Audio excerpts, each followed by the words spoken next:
Hello everyone. Oh, let me go ahead and double check this first like I always want to do. There we go. I have visual proof that my voice is being recorded.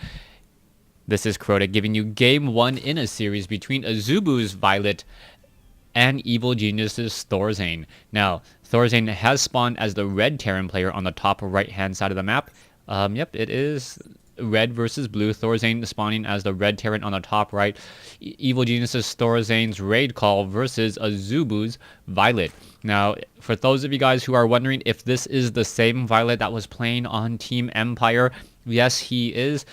He was picked up by Azubu, I believe, early August of this year, and then Azubu then started picking up some other players as well, really starting to make a strong foothold in the StarCraft 2 arena in addition to, the League of Legends. Now, Terran versus Zerg here on Daybreak. I am interested to see what the strategies are going to be, and really just talking about the standard meta that we have been seeing as of late. Zerg players in general have been going very economically greedy, going either for a spawning pool or hatchery first. Pretty much very standard play, as there's not much a Terran player can really do to punish it in Wings of Liberty. Now, in Heart of the Swarm, things do get changed up quite a bit, as Zerg players can be pressured with that new Reaper that is able to regenerate hit points. That early Reaper pressure does cause a bit of problems early on, and I'm actually curious to know if that early Reaper would be actually beneficial. Let's take a look at the strategy coming in from Thorzain, and Thorzain himself is also going for a fast command center. This was more a little bit of a counterplay, knowing that he could do exactly that because his opponent most likely is going to be going for an economically greedy build. Now, Violet is going to be a little bit behind the 8-ball here. What his options are, what he's actually going for an extractor first. All right, so this is an extractor and then a pool after the hatchery, meaning that he is going to be trying to place down a little bit more early pressure. He's going to get those metabolic boosted lings significantly quicker than you would normally expect. We are getting one gas over here by Thorzain, and Thorzain is getting up a barracks here on the front door. Now, if Thorzain tries to go for Reactor Hellions, he should be able to handle any sort of early Zergling pressure. However, if Violet is really going for Roaches instead, then the Roaches should be able to handle those Hellions. This is all a game of rock, paper, scissors at this point, as both players are really varying up their builds ever so slightly based upon what they've seen. I do like what I'm seeing so far from these players. They are not sticking to their traditional builds at all, making slight variations and adjustments based upon what you see.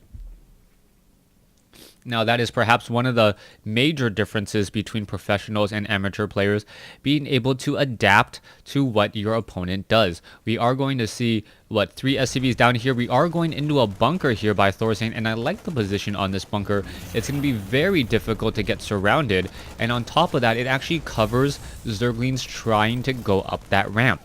We are going to see one SCV now make its way back home. There's an Overlord right here, perfect position in order to do a bit of scouting. Now, let's take a look at the strategies. We are going into that metabolic boost. You can see Violet has pulled off all of the drones that were originally on gas, and we may see some early pressuring with just simple Zerglings. Marine inside that bunker. We are going to be going into Reactor Hellion here, and it's going to come down to who can execute better. Let's take a look at the harvester count. It is 28 to 24, slightly in favor of Zerg, which is no surprise there. But then again, we do have mules for Thorzain. Now, Violet's options are really going to be, is he going to be setting up another hatchery sometime soon? This is the actual dangerous part for Zerg right now, as the Zerg player could try to establish up a third base, but then he will be exposing himself to much more harassment. Let's take a look at what is coming in from Thorzain, and Thorzain's actually going into a tech lab, so we may actually see Reactor Hellions into Banshee play. So Reactor Hellion into Banshee play, all of this on 2 bases. This is going to be very deadly, as we also see a nice wall now being established, meaning that these Zerglings are going to be forced to run by this bunker just a bit longer. Zerglings now making their way out. You can see 2 Hellions sitting inside this, inside the vents here, over here by the Zonaga Tower, as the Zerglings are now going to be able to sneak in, and not enough Marines. The Hellions have made their way over, and how much damage are they going to be able to do? It looks like they are able to do quite a bit, taking down 1 worker, 50 versus 25. Meanwhile, we can see that the Zerglings are going to once again re-engage against those Hellions, but the Hellions are there to torch them. And a very, very strong control move by Thorzain, catching those Zerglings in transit. Alright, Zerglings now running back down over here. It looks like they may be able to get in on another sneak by.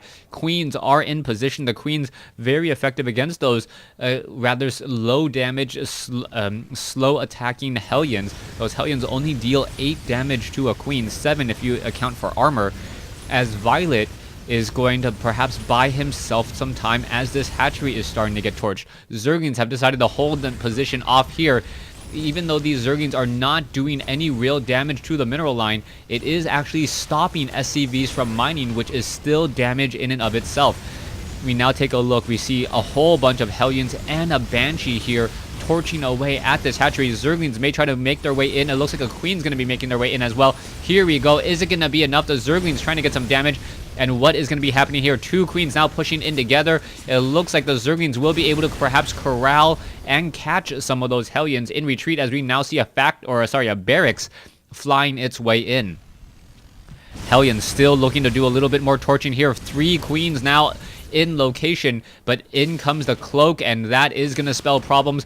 Very, very nice play already coming in from Thorzain, making sure to go after the Queen with the most energy. Spore Crawler now making its way over there, as we now see that this hatchery is going to get taken down. Zerglings now trying to make their way over. The Spore Crawler is going to be able to root itself here in just a second. Queens now making their way over as well, and there is the transfusion on the hatchery. A beautiful hold by Violet, as the Queens are now looking to try to hold here. This is not looking good though. Violet being forced to deal with double Banshees here on the front. Meanwhile, Thorzain already establishing up his 3rd base behind this. A beautiful, beautiful attack while expanding. Attacking while defending, defending while attacking. Being able to just maintain that economic advantage. Harvester count is 50 to 41. Worker kill count is still rather low, but anytime Terran players have more SCVs than their opponent does have drones, that is a definite win for Terran. We are now going into Infestors. A Roach Warren is coming in. It looks as though a Macro Hatch is coming into play as well. Will the fungal growth be enough to slow down all of these units, as the Zerglings run straight into a group of Hellions? And a Zergling barbecue it is once more. Banshee is now once again on the move. And Thorzain is just looking to apply enough pressure while he is completely macroing behind us. You can take a look. He's going into a 5-factory play, getting up Hellions. This is looking so strong, as he is also going to be going into 1-1 upgrades here. He's going to have a lot of Hellions. He's also going into Thors, which is the normal transition that a lot of Zerg players would try to go for. To counter Mutalisks, as Mutalisks are the normal transition that a lot of Zerg players would go for. The Mutalisks would shut down these Banshees, would at least get a little bit more map control and take it away from those Hellions, but those Thors deal so much damage to air that it may simply just be too much. We are going into 1-1 upgrades here. We are adding in another reactor. So far, both sides are fighting it out. Thorzain is in a beautiful position here with a beautiful wall, making sure everything has to come in through this center location as well.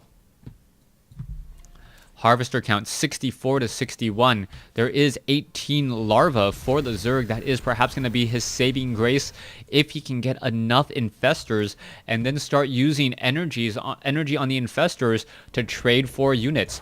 This barracks still getting plenty of scouting information onto Violet's base. This is perhaps a little bit of a nightmare for Violet, as Violet has nothing he can really do to shut down this barracks.